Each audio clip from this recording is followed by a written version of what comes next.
नमस्कार, न्यूज 18 देख रहे हैं आप। मैं हूं आपके साथ आरज़ू साईं।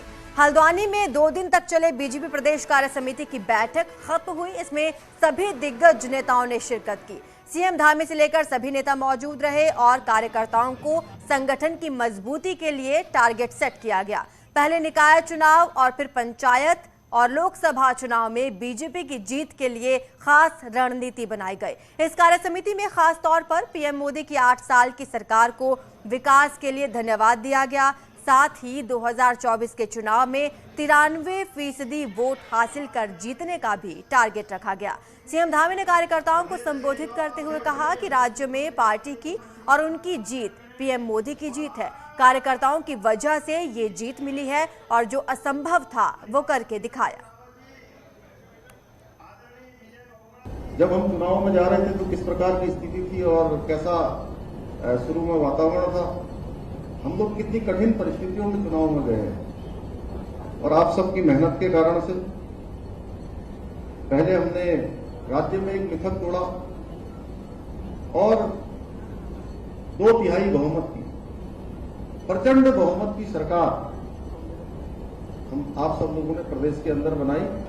और फिर चंपावत की जनता ने भी भारतीय जनता पार्टी पर, हमारे देश के यशस्वी प्रधानमंत्री जी के नेतृत्व पर फिर से भरोसा दोहराया और ऐतिहासिक, और मैं सच कहूं तो मुझे भी जब पूछा जा रहा था ऊपर से तो मैं ये कह रहा था कि 85 से 90% तक वोट मिल सकते हैं और जब ये 93% और 94% तक पहुंच गया तो निश्चित रूप से मैं उसके लिए आप सब कार्यकर्ताओं की मेहनत का ही परिणाम इसको मानता हूं।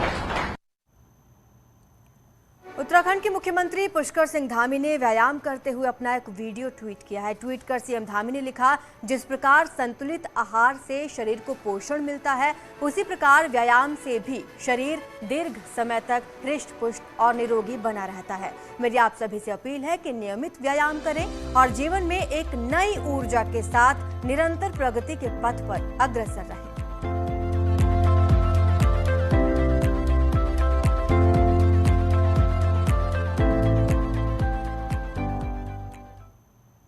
बीजेपी प्रदेश अध्यक्ष मदन कौशिक को हाईकोर्ट से बड़ी राहत मिली। हरिद्वार के लाइब्रेरी निर्माण घोटाले में लगे आरोप वाली याचिका को कोर्ट ने खारिज कर दिया। नगर निगम और सरकार ने कहा कि लाइब्रेरी को उन्होंने नगर निगम को हैंडओवर कर लिया है। याचिका में कहा गया था कि हरिद्वार विधायक रहते हुए मदन कौशिक ने साल 2010 में अपनी विधायक निधि से 16 लाइब्रेरी के लिए 1.5 करोड़ जारी किए, लेकिन ये लाइब्रेरी नहीं बनी। लेकिन अब कोर्ट ने मदन कौशिक के खिलाफ इस याचिका को खारिज कर दिया। तो कोर्ट ने हमारी रिक्वेस्ट को डिनाई कर दिया है और इसका निस्तारण करते हुए कहा है कि as per the reply of the respondents we are satisfied और there is no need to for any further orders in the case. उधर देहरादून की डोईवाला तहसील में विजिलेंस की टीम ने ट्रैप करके कानून गो को अरेस्ट कर लिया और आरोपी कानून गो को 5000 की रिश्वत लेते हुए रंगे हाथों गिरफ्तार किया गया। कुछ दिन पहले विजिलेंस पोर्टल में शिकायत मिली थी कि कानून लैंड यूज चेंज करने के लिए घूस मांग रहा है और 10,000 रुपए मांगे जा रहे हैं, जिसके बाद आरोपी कानून गो मोतीलाल को रंगे हाथों आज गिरफ्तार कर लिया गया।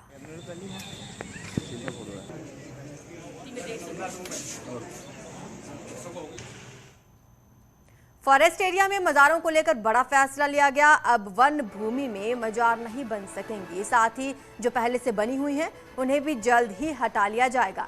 उत्तराखंड वन विभाग ने सभी डिवीजन्स को इसका आदेश भी जारी कर दिया है। आदेश में साफ तौर पर कहा गया है कि वन अधिनियम 1980 लागू होने से पहले जो मजार थी वो बनी रहेगी, लेकिन इसके बाद जो भी मजार फॉरेस्ट लैंड में बनी है उन्हें ध्वस्त करके हटा दिया जाएगा और ऐसी सभी जगहों को चिन्हित करना भी शुरू कर दिया गया है।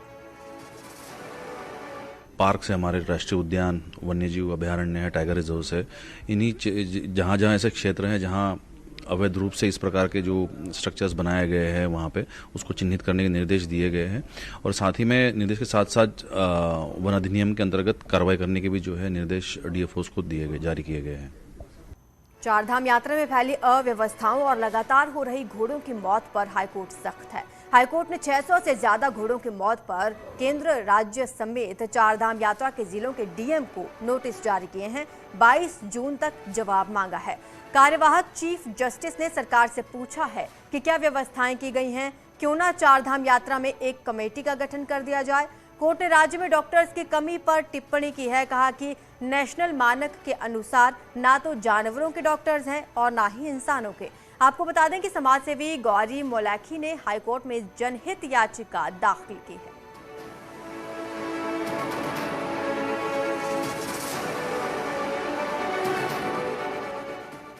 उत्तराखंड में अगले 1 हफ्ते तक जबरदस्त गर्मी पड़ने वाली है। पाकिस्तान, पंजाब और राजस्थान से आने वाली गर्म हवाओं के चलते उत्तराखंड में भी जबरदस्त लू और तापमान में बढ़ोतरी हो रही है। पिछले 1 हफ्ते में ही मैदानी जिलों में 40 से 42 डिग्री के बीच तापमान चल रहा है। मौसम विज्ञान केंद्र के निदेशक के मुताबिक 14 तारीख तक तपती गर्मी से लोगों को राहत नहीं मिलने वाली, जबकि 11 और 12 तारीख के बीच उमस भरी गर्मी और लोगों की परेशानी बढ़ा सकती है। 15 तारीख के बाद टेम्परेचर में थोड़ी गिरावट देखने को मिल सकती है। उसके बाद प्री मानसून एक्टिविटी के चलते हल्की बारिश के आसार बनते हुए नजर आ रहे हैं। जून की हो गई है, हालांकि जून में थोड़े नॉर्मल भी ज़्यादा ही रहते हैं, लेकिन अभी जो पूरे वीक पीछे आपने देखा कि कोई रेनफॉल या थंडरस्टॉर्म एक्टिविटी कुछ मिली नहीं पूरे प्रदेश में, और फिर लगातार जो टेम्परेचर है वो कहीं ना कहीं बढ़ते गए हैं।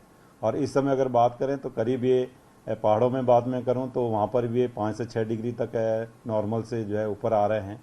और इसी तरह मैदानी क्षेत्रों में खासकर गढ़वाल रीजन की एक बात करें तो वहाँ पर भी ये जो है 5-6 डिग्री तक जो है कुछ जगहों में सामान्य से ऊपर है। तो बिल्कुल इस समय गर्म है। और अगर मैं टेम्परेचर वाइज बात करूं तो 40 से 42 डिग्री तक मैदानी क्षेत्रों में इस समय तापमान चल रहे हैं। मैदान के साथ ही पहाड़ों में भी पारा 7वें आसमान पर जा पहुंचा है। हालात ये हैं कि बीते साल के मुकाबले इस बार न्यूनतम तापमान में 7 डिग्री से ज्यादा का इजाफा हो चुका है। जिस तेजी से बीते कुछ सालों में क्लाइमेट चेंज हो रहा है वो ग्लोबल वार्मिंग की ओर साफ इशारा कर रहा है।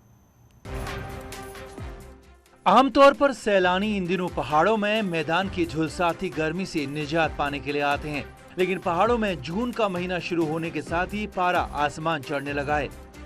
हालात ये कि लगातार बढ़ रहे पारे ने पिछले सारे रिकॉर्ड ध्वस्त कर डाले हैं। पिछले साल जहां मई में अधिकतम तापमान 29.6 था तो इस साल बढ़कर 32.3 तक पहुंच जा चुका है, जबकि जून के पहले हफ्ते में ही अधिकतम तापमान में 3 डिग्री का इजाफा हो चुका है। तो जून में पिछले साल जो पूरा माह का जो एवरेज था वो 14.4 के आसपास था, और अभी हम अब देखें तो ये केवल 7 दिन का एवरेज जो लिया है 21.7 डिग्री हो गया है। अर्थात आप देख रहे हैं 6 से 7 डिग्री टेम्परेचर बढ़ गया है। पहाड़ों में सबसे तेजी से न्यूनतम तापमान में इजाफा हो रहा है।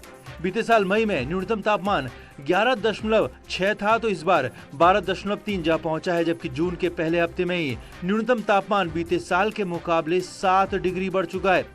नैनीताल, मुक्तेश्वर, मसूरी, पिथौरागढ़ और अल्मोड़ा जैसे इलाकों में तापमान सामान्य से 6 डिग्री तक बढ़ चुका है। लगातार चढ़ रहे पारे को जानकर काफी खतरनाक मान रहे हैं, खासकर पानी और खरीफ की फसलों के लिए। तो ये टेम्परेचर बढ़ने का कारण एक तो ये भी हो सकता है जो जंगलों में हमारी आग लग रही है, बारिश हो रही है, बारिश नहीं हो पा रही है, तो जिस वजह से हमारा जो क्लाइमेट चेंज है उसका असर तो पड़ ही रहा है, तो उस वजह से कुछ टेम्परेचर बढ़ रहा है। बीते कुछ सालों में पहाड़ों में जहां सर्दियों में जमकर ठंड पड़ रही है तो वहीं बरसात में भारी बारिश हो रही है, और अब गर्मियों में पारा भी लगातार चढ़ता ही जा रहा है, जिससे साफ है कि ग्लोबल वार्मिंग का असर अब हर सीजन में देखने को मिल रहा है। ऐसे में अगर पर्यावरण को लेकर सही और गंभीर उपाय नहीं किए गए, आने वाले दिनों में हालात और भयानक हो सकते हैं। न्यूज़ 18 के लिए अल्मोड़ा से किशन जोशी के साथ पिथौरागढ़ से विजयवर्धन उप्रेती की रिपोर्ट।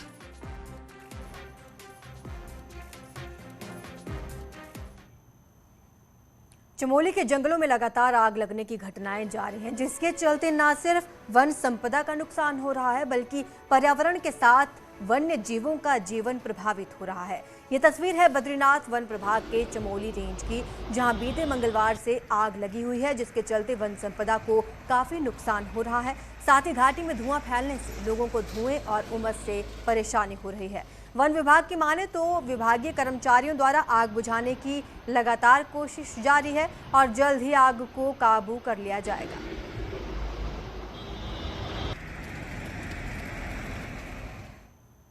पहाड़ों में गर्मी बढ़ते ही लगातार जंगलों में आग बढ़ रही है। अल्मोड़ा में भी 6 से ज्यादा जगहों पर एक बार फिर आग लग गई है। दोराहाट के पास जरासी रेंज में भीषण आग लगी हुई है, जिसके साथ जिले के कई अन्य जंगलों में भी आग लगी है। गर्मी बढ़ने के साथ जंगल जल रहे हैं, जबकि वन विभाग एक बार फिर बारिश के भरोसे है।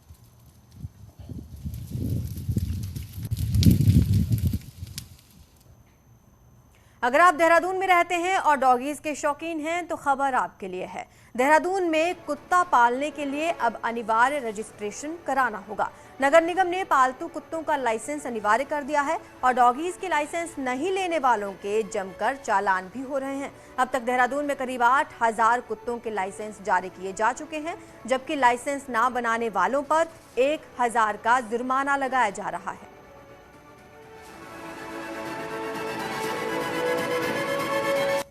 नैनीताल के ट्रैफिक सिस्टम के लिए कमिश्नर दीपक रावत ने नारायण नगर के साथ रूसी बाईपास का निरीक्षण किया।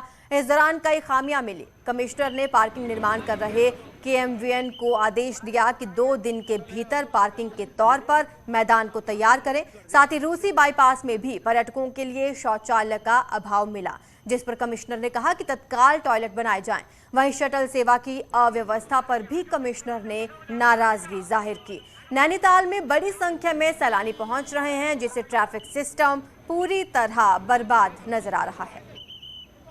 देखिए, नैनीताल में आप देख रहे हैं कि इस बीच दबाव ट्रैफिक का काफ़ी ज़्यादा है और जैम से भी जूझना पड़ रहा है। तो मैं 2 चीज़ें देखने गया था। एक तो सबसे पहले जो नारायण नगर में पार्किंग बन रही है, इसमें आराम से 150 गाड़ियाँ खड़ी हो सकती हैं। इसमें विलम्ब हो रहा है। टॉयलेट उसकी बन के तैयार है। ग्राउंड में केवल इंटरलॉकिंग टाइल्स लगनी थी, उसमें अगर वक्त भी लगता है तो इस सीज़न में आराम से हम गाड़ियाँ वहाँ पे लगा सकते हैं। उत्तराखंड के लिए एक अच्छी खबर है। उत्तराखंड का आईएएस का कैडर 120 की जगह बढ़ाकर केंद्र ने 126 कर दिया है। हालांकि इसके बावजूद उत्तराखंड आईएएस ऑफिसर्स की भारी कमी से जूझ रहा है। इससे बड़े पैमाने पर कामकाज प्रभावित हो रहा है। एक ऑफिसर के पास कई विभागों का जिम्मा है।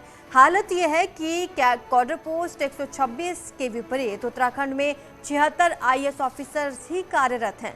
इनमें से भी 7 ऑफिसर्स केंद्रीय प्रतिनियुक्ति पर हैं, यानी कि कुल 69 ऑफिसर्स के भरोसे ही कामकाज चल रहा है।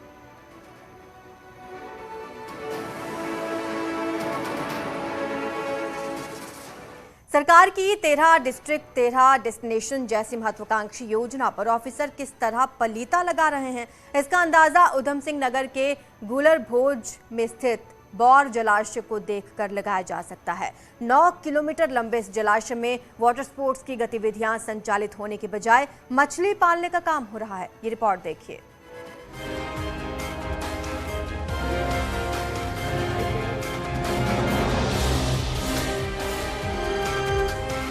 प्राकृतिक सौंदर्य से लबरेज बौर जलाशय को 13 डिस्ट्रिक्ट 13 डेस्टिनेशन में शामिल किया गया है। मकसद था इसे पर्यटन डेस्टिनेशन के रूप में विकसित कर यहां सैलानियों को आकर्षित करना, राष्ट्रीय स्तर की वाटर स्पोर्ट्स गतिविधियां आयोजित करना। अभी भी यहां बिना किसी प्रोत्साहन के बड़ी संख्या में पर्यटक पहुंचते हैं और मोटर बोटों से जलाशय की रोमांचक सैर का लुत्फ लेते हैं। लेकिन मत्स्य विभाग के एक आदेश ने पर्यटकों के रोमांच के साथ ही इस पूरी योजना को ही खटाई में डाल दिया है। मत्स्य विभाग ने बौर जलाशय में 10 साल के लिए यूपी की एक कंपनी को मछली पालन का ठेका दे दिया। बौर जलाशय को पर्यटन डेस्टिनेशन के रूप में डेवलप करने में जुटे स्थानीय विधायक अरविंद पांडे भी मत्स्य विभाग के इस फैसले से बेहद नाराज हैं। कि मछली पकड़ने के ठेके होने की वजह से कहीं न कहीं डेस्टिनेशन पे इसका प्रतिकूल प्रभाव पड़ा है। इसके लिए विभागीय मंत्री जी से और मुख्यमंत्री जी से भी मैंने वार्ता की है, लेकिन मुझे पूरा विश्वास है कि हमारी सरकार पर्यटन को बढ़ावा देने के लिए इस जलाशय के साथ कोई नाइंसाफी नहीं करेगी। नहीं, मेरे संज्ञान में वहाँ के जो हमारे अरविंद पांडे जी ने हैं वो मेरे संज्ञान में लाए हैं और उसकी हम पूरी जांच करा रहे हैं और उसके बाद उसको पर्यटन के क्षेत्र में उसको खोला जाएगा। उसमें हमारी कई महत्वाकांक्षी योजनाएं हैं, पर निश्चित रूप में आपने जो बात बताया है वो समस्या वहाँ पर बनी हुई है, तो उस पर हम निश्चित रूप में निर्णय लेंगे। बौर जलाशय के टूरिज्म डेस्टिनेशन के रूप में चिन्हित करने के बावजूद इसमें मछली पालन का ठेका दिए जाने को लेकर सवाल खड़े हो रहे हैं। सवाल ये भी है कि यूपी की कंपनी को एक साथ 10 साल के लिए ठेका क्यों दे दिया गया, और वो भी बेहद कम दरों पर। पिछली बार ये ठेका सालाना 1 करोड़ 15 लाख का था, जो इस बार इससे कई गुना कम 38 लाख रुपए सालाना की दर से दिया गया। इस गड़बड़ झाले को लेकर प्रभावित कारोबारी हाईकोर्ट भी पहुंच गए हैं। देखिए, भौर जलाशय का जो मैटर है वो माननीय उच्च न्यायालय में पेंडिंग है, इसलिए मैं उसमें बहुत ज्यादा कमेंट नहीं करूंगा, लेकिन जो भी प्रदेश हित में होगा वो किया जाएगा। बहरहाल विभागों के बीच तालमेल की कमी ने 13 डिस्ट्रिक्ट 13 डेस्टिनेशन जैसी योजनाओं को खटाई में डाल दिया है। पर्यटन गतिविधियों के बजाय यहां मछली ठेकेदार ने मछली पालन का काम शुरू भी कर दिया है, तो पर्यटन कारोबारी, बोट संचालक हैरान और परेशान हैं। मामला तूल ना पकड़े, इसके लिए अफसर अब लीपापोती में जुटे हुए हैं। न्यूज़ 18 के लिए गुलर भोज से चंदन बंगारी के साथ देहरादून से सुनील नवप्रभात की रिपोर्ट। शनिवार को आईएमए की पासिंग आउट सेरेमनी होने जा रही है। उससे पहले जेंटलमैन कैडेट्स को उनकी ट्रेनिंग के दौरान के शानदार प्रदर्शन को देखते हुए अवार्ड सेरेमनी आयोजित की गई। अवार्ड सेरेमनी में अलग अलग बटालियन में हुए शानदार परफॉर्मेंस के आधार पर कैडेट्स को अवार्ड्स दिए गए। 150 रेगुलर और 133 टेक्निकल ग्रेजुएट कोर्स करवाए जाते हैं। प्री कमीशन ट्रेनिंग के दौरान जिन जेंटलमैन कैडेट्स ने सराहनीय काम किया, उन्हें आज आईएमए ने लेफ्टिनेंट जनरल हरिंदर सिंह, परम विशिष्ट सेवा मंडल, अति विशिष्ट सेवा मेडल, कमांडेंट आईएमए द्वारा दिया गया, जिन्होंने कैडेट्स को भविष्य के लिए शुभकामनाएं देने के साथ सभी अवॉर्डीज को बधाई भी दी। Training was good. It was intense. All the instructors, my course mates, they were there to help us at each and every prospect. There were times when we thought of giving up, but it was my course mates who motivated me to complete each and every exercise and every event. सबसे पहले तो ये one of the best institutions है all over the world. So training तो बहुत अच्छी है. And of course my grandfather is very happy. He is coming for the passing out parade also. So all is dedicated to him only. आतंकी संगठन al Qaeda की धमकी के बाद हरिद्वार में होने वाले गंगा दशहरा के स्नान पर सतर्कता बरती जा रही है। स्नान की सुरक्षा व्यवस्था के अलावा पुलिस संदिग्ध गतिविधियों और वस्तुओं पर खास निगरानी रख रही है। एटीएस और बम स्क्वाड मेला क्षेत्र के चप्पे चप्पे को खंगाल रहे हैं। एसएसपी के निर्देश के बाद रेलवे स्टेशन, हर की पौड़ी, बस स्टैंड पर सघन चेकिंग अभियान चलाया गया। स्नान की ड्यूटी में लगे पुलिसकर्मियों को भी एसएसपी ने खास सतर्कता बरतने के निर्देश दिए। आपको बता दें, पूर्व बीजेपी प्रवक्ता नुपुर शर्मा द्वारा की गई टिप्पणी के बाद अब आतंकी संगठन अलकायदा ने दिल्ली, मुंबई, यूपी और गुजरात जैसे राज्यों में आतंकी घटनाएं करने की धमकी दी है। हाँ, एक ये बात आई है तो हमने इसके बारे में पूरे अपने फोर्स को संवेदनशील कर दिया है। हम लोग इसको लेकर अलर्ट भी हैं और बीच बीच में हम लोग एक स्वीपिंग का प्रोग्राम भी चलाते रहेंगे, जिससे कि अगर कोई इस तरह की कोई बात आती है तो उससे निपटा जा सके। किसके द्वारा धमकी दी गई है? ये आप समाचार पत्रों में जानते हैं, कतिपय संगठनों के द्वारा एक जनरल धमकी दी गई है। ये कोई एक विशिष्ट नहीं है, ये एक जनरल वो है, लेकिन इसको लेकर निश्चित रूप से हमें भी सतर्क रहना चाहिए। हरिद्वार में गंगा दशहरा और निर्जला एकादशी के स्नान पर्व को लेकर प्रशासन ने तैयारी पूरी कर ली है। पिछले सोमवती अमावस्या के स्नान पर्व से सबक लेते हुए सुरक्षा व्यवस्था और भी ज्यादा पुख्ता कर दी गई।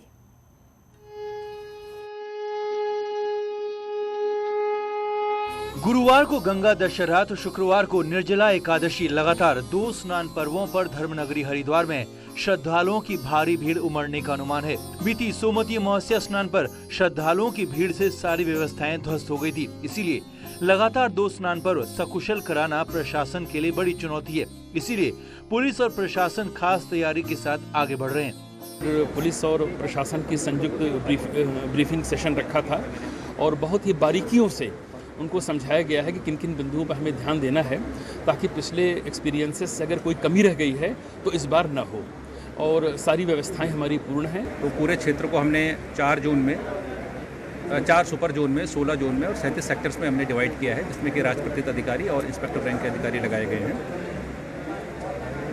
इस समय करीब हमारे 500 से अधिक पुलिसकर्मी और 5 कंपनी पीएसी इस कार्य में लगाई गई हैं। सनातन धर्म में मां गंगा को साक्षात मोक्षदायिनी और पाप नाशिनी माना जाता है। इसमें लोगों का असीम विश्वास और श्रद्धा है। यही वजह है कि हर स्नान पर्व पर दूर दूर से श्रद्धालु गंगा स्नान करने धर्मनगरी हरिद्वार पहुंचते हैं। कि इसमें साक्षात देव है। आपने राम जी थे, कृष्ण जी थे, पर गंगा है। इसमें लोगों की असीम श्रद्धा है, असीम भक्ति है और सबसे अधिक पुण्यदायी जो स्थिति है मोक्षदायक स्थिति है वो मात्र गंगा स्नान ही है। लगातार 2 स्नान पर्व और वीकेंड को देखते हुए आगामी 4 दिन धर्मनगरी हरिद्वार में भारी भीड़ उमड़ने वाली है। ऐसे में प्रशासन की भी तैयारी पूरी है। न्यूज़ 18 के लिए हरिद्वार से पुलकित शुक्ला की रिपोर्ट।